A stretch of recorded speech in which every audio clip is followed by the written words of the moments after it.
Hi, this is my review of the Scorch Trials film. If you've been watching my channel for a long time, you might have already seen my Maze Runner film review, my Maze Runner book review. I also interviewed the cast last year, so I am quite involved in this series, though I do have to admit I have not finished the final series yet. I actually read the Scorch Trials about 4 years ago, I think. Didn't really remember a lot except for one or two very specific scenes, and I'm currently in the process of rereading it. But since I saw the film a couple of days ago and it came out this weekend, I figured I would talk a little bit about it now. First of all, I want to show you guys the new editions of the Maze Runner books that were sent to me this week. The spines look like this. The Maze Runner, #1. The Scorch Trials, The Death Cure, and The Kill Order. I haven't read The Kill Order at all. I haven't read The Death Cure, but I've read the first two. Can't really properly show you, but they sort of all form a globe. So I actually got to go to the UK premiere for this film with the actors and Wes Ball, the director. Didn't actually realize I was going to the premiere. I just thought I was going to a random screening somewhere. Not sure where to start with this review because there's so much to go through, but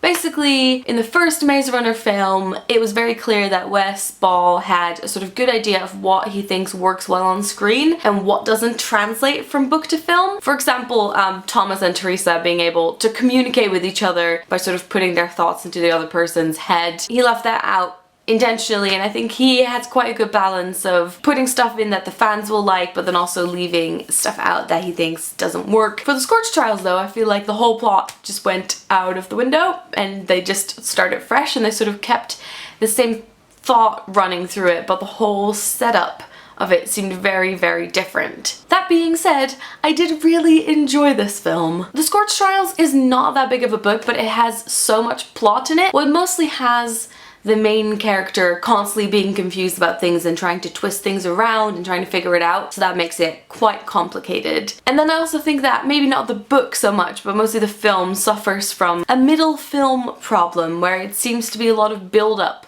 for what might be happening next. Which obviously I don't know what that is yet because I haven't read the third book. There were a couple of things that I really enjoyed about the Maze Runner film, and those things continued into the Scorch Trials, and one of them is just edge of your seat moments. And they obviously knew what they were doing. There's lots of sort of narrowly escaping certain situations or having to slide underneath the door that's closing. And there's nothing that I enjoy more than Dylan O'Brien's flailing running. There were some great sort of guest appearances in this film, or just actors that you might recognize from somewhere else. Littlefinger from Game of Thrones being one. I thought he was really good for the role, and he's just one of those people that if you see him in a film now, you just know he's not to be trusted, obviously. And then there's another one that I don't want to give away because I really, really loved this actor being in the film. I had no clue. I'm not gonna say anything about it if you haven't seen the film yet.